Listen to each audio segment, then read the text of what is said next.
Good morning students.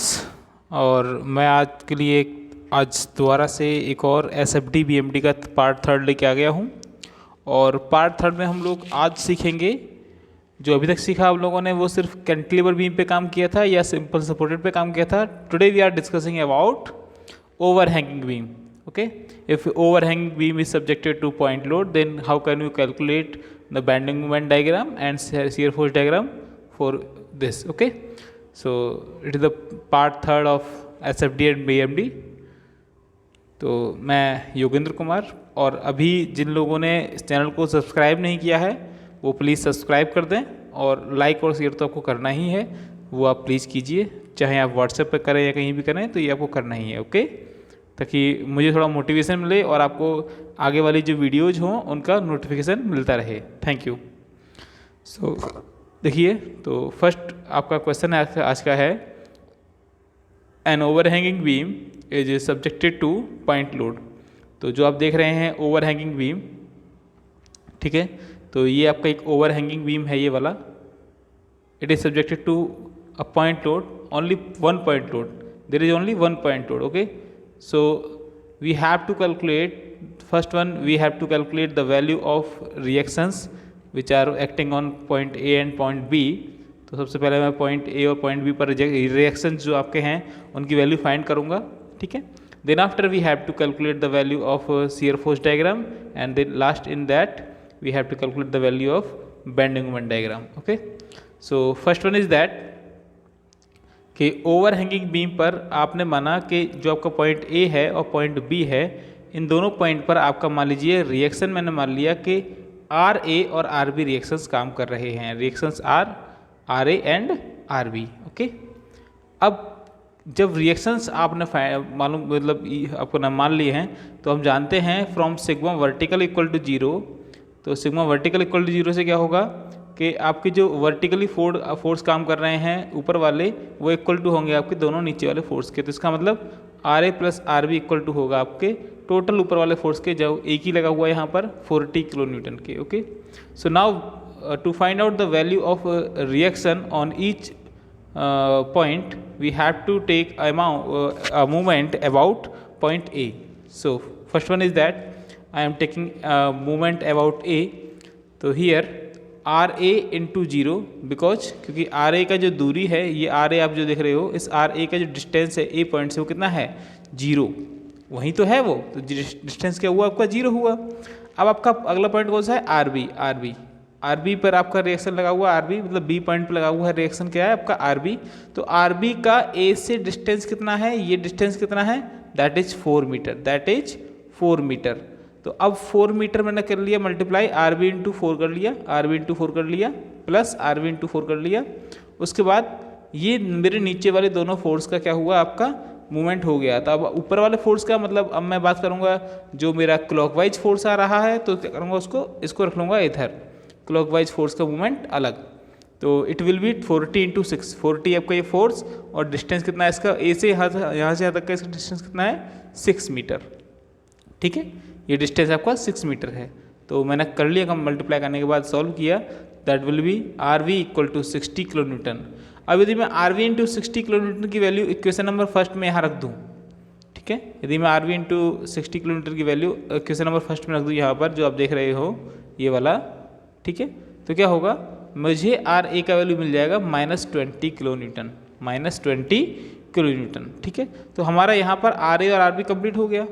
Are A और R B find करने के बाद अब आपका अगला पोर्शन होता है, we have to calculate the value of shear force on each point. तो हर एक पॉइंट पर शियर फोर्स की वैल्यू फाइंड करना है। सबसे पहला पॉइंट आपका रहेगा सी। जब सी पॉइंट पर मैं खड़ा होऊंगा, तो सी पॉइंट में देखूंगा मैं इधर साइड, मतलब अपना राइट साइड। तो राइट साइड देखूंगा तो क्या होगा? कोई फोर्स है? नहीं है। जब नहीं है तो क्या होगा? शियर फोर्स का वैल्यू 0 होगा। क्या होगा? 0।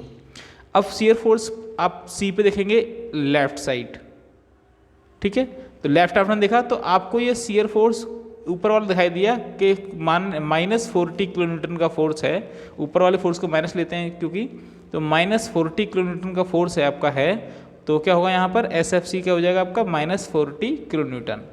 ठीक है, नाउ अब इतना करने के बाद हम जाएंगे पॉइंट बी पर। पॉइंट बी पर जाएंगे तो -40 हमारा चल ही रहा है, -40 हमारा चल ही रहा है, और कोई इसमें बीच में कोई फोर्स ऐड हुआ, there is any we can say no any UDL, so यहाँ कोई आपका चेंज नहीं आएगा, तो it will be again -40 kilonewton.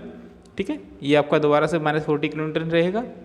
अब आपका आता है SFV पर, ये लेफ्ट साइड में, तो लेफ्ट साइड में आप लोगों को क्या होगा, SFV पर जो आपका लगा हुआ है रिएक्शन ये 60 किलोन्यूटन का, ये भी अब कंसीडर होगा, तो क्या होगा -40 + 60 कर लिया मैंने, तो कितना हो जाएगा ये +20 हो जाएगा। अब उसके बाद आएंगे हम पॉइंट A पर, ये सब खत्म करने के बाद हम कहाँ आएंगे, पॉइंट A पर आएंगे। पॉइंट A पर फिर मैं देखूंगा इधर की साइड, तो there is no any UDL between the point B and point A, so there is no change in shear force value, तो यहाँ shear force की वैल्यू जो होगी 20 रहेगी। बट हम लोग इसे देखेंगे लेफ्ट साइड में, तो लेफ्ट में आपको ये RA का वैल्यू नीचे से मिल गया है, और ये कितना है -20 है, तो आप +20 के साथ -20 करोगे, क्या हो जाएगा आपका वैल्यू 0 हो जाएगा। शियर फोर्स डायग्राम की वैल्यू के अकॉर्डिंग आप डायग्राम ड्रॉ कर लोगे। पहले आपका C पर वैल्यू 0 था, फिर C पर वैल्यू 40 हुआ माइनस का, फिर B पर वैल्यू माइनस का 40 था, फिर B पर वैल्यू प्लस का 20 हुआ, फिर A पर प्लस का 20 था, और फिर A पर 0 हो गया। तो इस तरीके से इन सारे पॉइंट को आप मिला लोगे और आपको एक डायग्राम मिल जाएगा, that is shear force diagram. Shear force diagram बनाने के बाद अब आपका अगला आता है बेंडिंग मोमेंट डायग्राम। तो देखिए बेंडिंग मोमेंट डायग्राम में यहाँ आपको एक नया चीज़ है कि ये बेंडिंग मोमेंट डायग्राम निकालो पहले तो, ठीक है। पॉइंट C पर जाएंगे अब, तो पॉइंट C पर गए, तो पॉइंट C पर आपने देखा इधर कोई फोर्स नहीं है, तो बेंडिंग मोमेंट की वैल्यू 0 हो गई।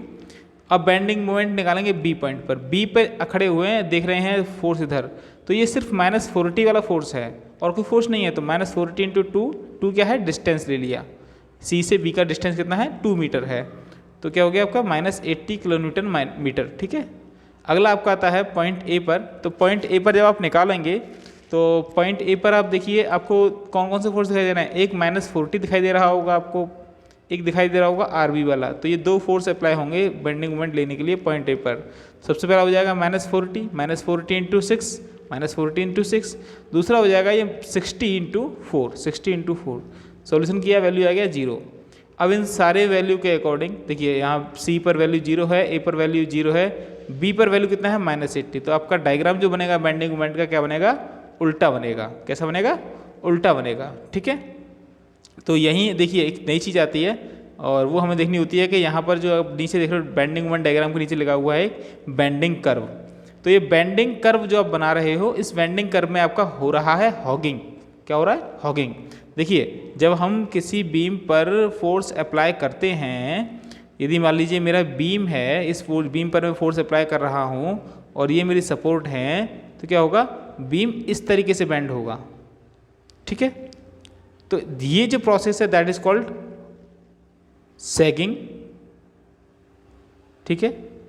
तो इस केस में हमेशा जो बेंडिंग मोमेंट की वैल्यू आती है वो पॉजिटिव आती है, मगर यही हम उल्टा कर लें, यदि मैं यही चीज़ उल्टी कर लूँ और क्या बोलूँ कि हमने फोर्स को लगाया इस तरीके से, जैसे कि यहाँ आप देख रहे हो, और नीचे से फोर्स लगाया, ये आपकी सपोर्ट हो गई, आपने फोर्स लगाया नीचे से, या ऐसा लगाया कि इसमें इस तरीके का कर्व बन रहा है, तो that is called hugging, that is called hugging. और यहाँ इस केस में आपका बेंडिंग मोमेंट की वैल्यू क्या आता है, नेगेटिव आता है, ठीक है। तो नेगेटिव बेंडिंग मोमेंट जब आएगा वैल्यू आपका, तो क्या होगा, वहाँ पर हॉगिंग होगा। और सेगिंग कब होता है, जब पॉजिटिव बेंडिंग मोमेंट की वैल्यू आती है। तो यहाँ जो बेंडिंग कर्व देख रहे हो, देखो पॉइंट A पर पॉइंट B पर बीम में कोई चेंज नहीं आएगा, पॉइंट यहाँ पे ऐसे रहेगा, मगर बीम जब आप पॉइंट C पर लोड लगाओगे तो बीम इस कर्व में, इस बेंडिंग कर्व में आपका हॉगिंग शेप में आपका आ जाएगा, ठीक है। ये आपको इंडिकेट कर रहा है। अगला आता है shear force and bending moment diagram for overhanging beam and point of Contra fracture. देखिए उस वाले न्यूमेरिकल में पॉइंट ऑफ कॉन्ट्रा फ्रैक्चर का जिक्र इसलिए नहीं हुआ क्योंकि यहाँ पर बेंडिंग मोमेंट की वैल्यू चेंज हुई ही नहीं, नेगेटिव ही रही, मगर इस क्वेश्चन में जो आपको बता रहा हूँ इसमें क्या है, बेंडिंग मोमेंट की वैल्यू चेंज होगी, इसलिए यहाँ पर पॉइंट ऑफ कॉन्ट्रा फ्रैक्चर लिया जाता है। पॉइंट ऑफ कॉन्ट्रा फ्रैक्चर का मतलब यही है, जब आपका बेंडिंग मोमेंट में, जिस पॉइंट पर आपका बेंडिंग मोमेंट में वैल्यू बेंडिंग मोमेंट की नेगेटिव से पॉजिटिव जाएगी, ठीक है, उसे बोलते हैं पॉइंट ऑफ कॉन्ट्रा फ्रैक्चर। जैसे कि आपको यहाँ पर ये दिखाया हुआ है मगर पहले से सॉल्व करते हैं, ये कैसे आता है देखते हैं। देखिए सबसे पहला काम आपको वही कि आपको क्या करना है, जो फोर्स दिए हुए हैं, ये दिया हुआ आपका 10 किलोमीटर का, एक दिया है 4 किलोमीटर का, इनके अकॉर्डिंग आपको पहले आर ए और आर बी की वैल्यू फाइंड करनी है। ठीक है, तो R A plus R B कितना हो गया, R A plus R B 10 plus 14, 10 plus 4 equal to 14 हो गया। अब मोमेंट लेंगे पॉइंट ए के अबाउट, तो आपने मोमेंट लिया R A into 0 plus R B into 10 equal to 10 वाला फोर्स लगा हुआ है 5 मीटर दूरी पर और 4 वाला लगा हुआ है 12 मीटर दूरी पर, तो आपने ये लगा लिया 10 into 5 plus 4 into 12। Then after solution of R B it will be 9.8 kilo newton. जब आर बी की वैल्यू 9.8 किलो न्यूटन आएगी तो आप 9.81 की वैल्यू रख दीजिए इक्वेशन नंबर फर्स्ट में इसमें। ठीक है, तो आपको यहाँ से आर ए का वैल्यू मिलेगा 4.2 किलो न्यूटन। ये वैल्यू फाइंड करने के बाद अब आप जाओगे शियर फोर्स डायग्राम निकालने के लिए। शियर फोर्स डायग्राम सिंपल है, जैसा पहले बनाया था वैसे ही बनेगा, कोई चेंज नहीं है। सबसे पहले आप पॉइंट सी पर गए, पॉइंट सी पर आपने देखा, पॉइंट सी पर आप गए, पॉइंट सी पर आपने देखा इस साइड तो कोई लोड नहीं है, तो इसका मतलब वैल्यू 0 हो गया। अब फिर पॉइंट सी पर आपने देखा इस साइड, ठीक है, आपने पॉइंट सी पर ये लेफ्ट साइड देखा, तो लेफ्ट साइड देखो क्या होगा आपका, ये 4 किलो न्यूटन का फोर्स जो है नेगेटिव वाला वो दिखाई देगा, तो आपने ले लिया -4 किलो न्यूटन। अब आएंगे आप पॉइंट सी के बाद पॉइंट बी पर। पॉइंट बी पर आप देखेंगे तो सिर्फ आपको पहले पॉइंट बी पर जो फोर्स था आपका -4 किलो न्यूटन ही दिखाई देगा यदि आप उसका राइट साइड देखेंगे तो। मगर जैसे ही आप उसका डायरेक्शन चेंज करेंगे, जैसे ही आप डायरेक्शन चेंज करेंगे, देखिए आपने इधर देखा क्या हुआ, आपको सिर्फ दिखाई दिया पॉइंट बी से ये 4 किलो न्यूटन वाला फोर्स और कोई फोर्स इसमें ऐड नहीं हुआ। मगर जैसे ही आप जाएंगे इस साइड तो क्या होगा, नीचे वाला जो आर बी का वैल्यू है ये भी आपको दिखाई दे जाएगा, तो आपको वो भी लेना पड़ेगा। तो इट विल बी -4 प्लस 9.8, तो it will B 5.8 kilo Newton. Again अब आप जाएंगे पॉइंट डी पर, पॉइंट डी पर आप जाएंगे, तो पॉइंट डी पर जाएंगे, देखिए आप देखेंगे पहले इसका राइट साइड, तो राइट में आपने देखा तो कितना फोर्स था, वही 9.81 और 4, तो there is no change in shear force value. अब आप जब जैसे ही लीव करेंगे, छोड़ेंगे इस पॉइंट डी को, तो आपको ऊपर वाला 10 किलो न्यूटन का फोर्स भी यहाँ लेना होगा, तो ये कितना होगा -10 किलो न्यूटन। तो ये आपका जो 5.8 किलो न्यूटन निकल के आया था पॉइंट डी पर, उसको माइनस करना है 10 से, तो क्या हो जाएगा 4.2 किलो न्यूटन। ठीक है, अब आप जाएंगे पॉइंट ए पर, पॉइंट ए पर आपने देखा इधर साइड, तो देर इज नो चेंज क्योंकि यहाँ पर यूडीएल आपने नहीं लगाया है, तो अगेन आपका वैल्यू क्या होगा 4.2 होगा माइनस का। अब जब आप जाएंगे छोड़ के ए को, तो क्या होगा आपका -4.2 प्लस 4.2 इट विल बी 0। ठीक है, ये आपका हो गया shear force value. Shear force की वैल्यू के अकॉर्डिंग अपने डायग्राम ड्रॉ करना है। पहला वैल्यू आपका 0 था, फिर 4 हो गया, फिर 4 रहा, फिर 5.8, फिर 5.8, फिर 4.2 है, फिर 4.2 है, फिर ए है 0 है। ठीक है, तो सी पर 2 वैल्यू मिल गई, बी पर 2 वैल्यू मिल गई आपको, डी पर 2 वैल्यू मिल गई और ए पर भी दोनों वैल्यू मिल गई। तो इन सारी दोनों वैल्यू को आपने प्लॉट कर दिया डायग्राम पर, इसी के जस्ट नीचे, और प्लॉट करने के बाद आपने जो डायग्राम बना that is called shear force diagram. Okay, so now अब मैं चल रहा हूँ बेंडिंग मोमेंट डायग्राम की तरफ। किसकी तरफ? बेंडिंग मोमेंट डायग्राम की तरफ।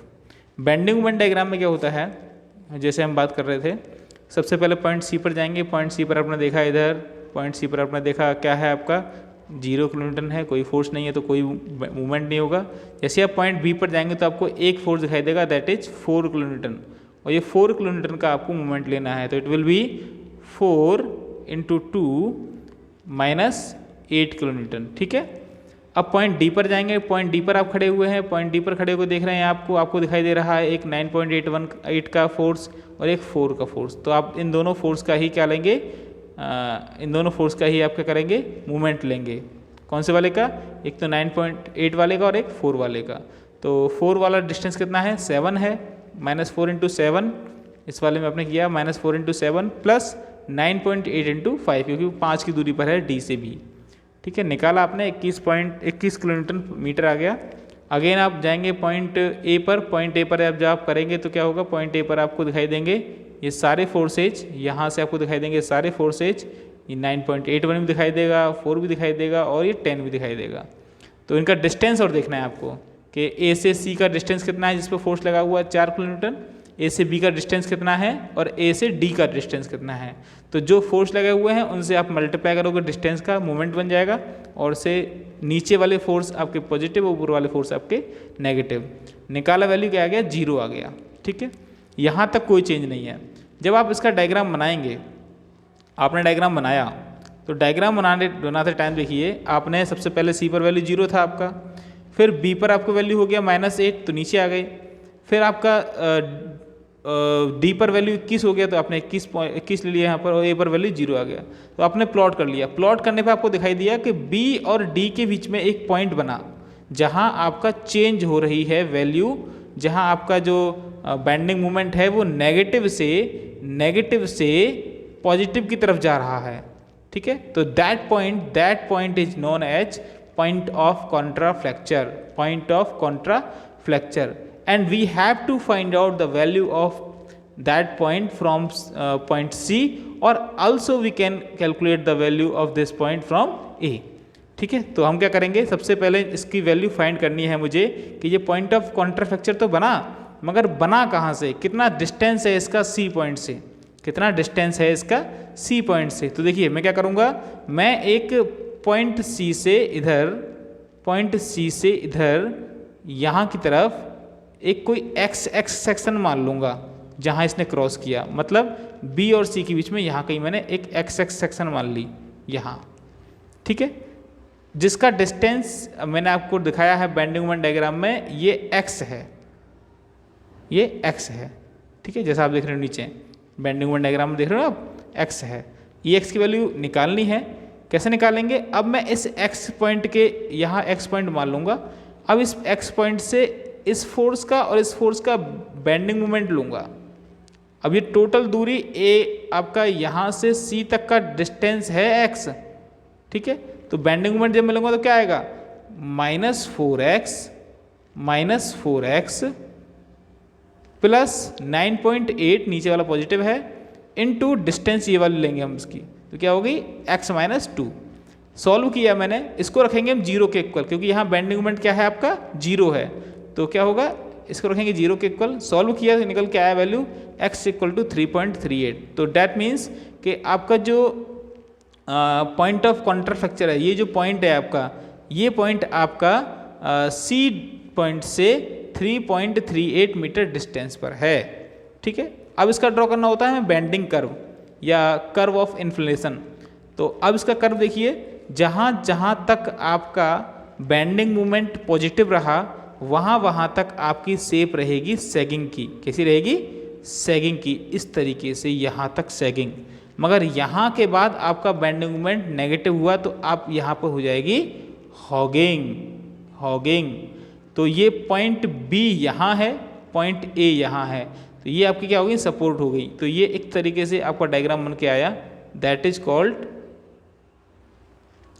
कर्व ऑफ इन्फ्लेशन या बेंडिंग कर्व इसे बोलते हैं कभी कभी। तो ये आपका बेंडिंग कर्व है, और जहाँ जहाँ फोर्स लग रहा हो वहाँ आप ऐसे करके दिखा देंगे जैसा नीचे दिखाया हुआ है। ओके, और पॉइंट ऑफ कॉन्ट्राफ्लेक्शन को यहाँ मैं N से इंडिकेट कर रहा हूँ।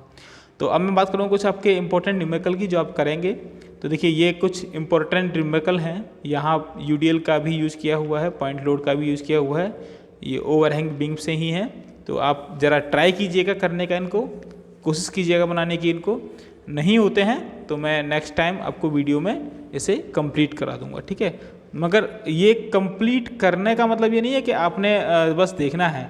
आपको ये न्यूमेरिकल जो मैं दे रहा हूँ, जितने भी न्यूमेरिकल मैं आपको दे रहा हूँ, इन पे आप एक बार प्रैक्टिस कीजिए, ओनली एक बार, बस ओनली वंस आप इसका प्रैक्टिस कीजिए। दोनों न्यूमेरिकल का एक बार मैच कीजिए कि आपके आंसर सही आ रहे हैं या नहीं आ रहे हैं। ठीक है, यही आपको करना है। ओके, तो देयर इज़ नो प्रॉब्लम, इसमें आपको करने में कोई दिक्कत नहीं आएगी। ठीक है, और जितना समझ में आपको आता है उतना हमें बताइए। कमेंट बॉक्स में आप लिखिए कि हमें ये वाला न्यूमेरिकल समझ में नहीं आया या फिर ये वाला लेक्चर समझ में नहीं आया, ताकि हम आपको उसे रिवाइज करा सकें। ठीक है, ये रिवाइज सेशन भी हो सकता है, और आप लोग मुझे व्हाट्सएप कर सकते हो 9927309540 पर। ठीक है, इस नंबर पे आप मुझे व्हाट्सएप कर सकते हो जब भी आपको किसी क्वेश्चन में प्रॉब्लम आती है एसएफडी और बीएमडी से रिलेटेड। एसएफडी एंड बीएमडी से रिलेटेड कोई प्रॉब्लम है, कोई भी न्यूमेरिकल आपका है जो समझ में नहीं आ रहा है, you can ask with me every time. Okay, कभी भी आप मुझे ड्रॉप कर दिए मैसेज, मैं उसका रिप्लाई आपको जरूर दूंगा। तो ये 2 क्वेश्चन हैं ये वाले, और 2 क्वेश्चन ये वाले भी हैं, नया सॉल्व कीजिए। So thanks for watching my video, please subscribe my channel. That's my humble request to each and every one student who are watching my channel. Okay, thank you everyone.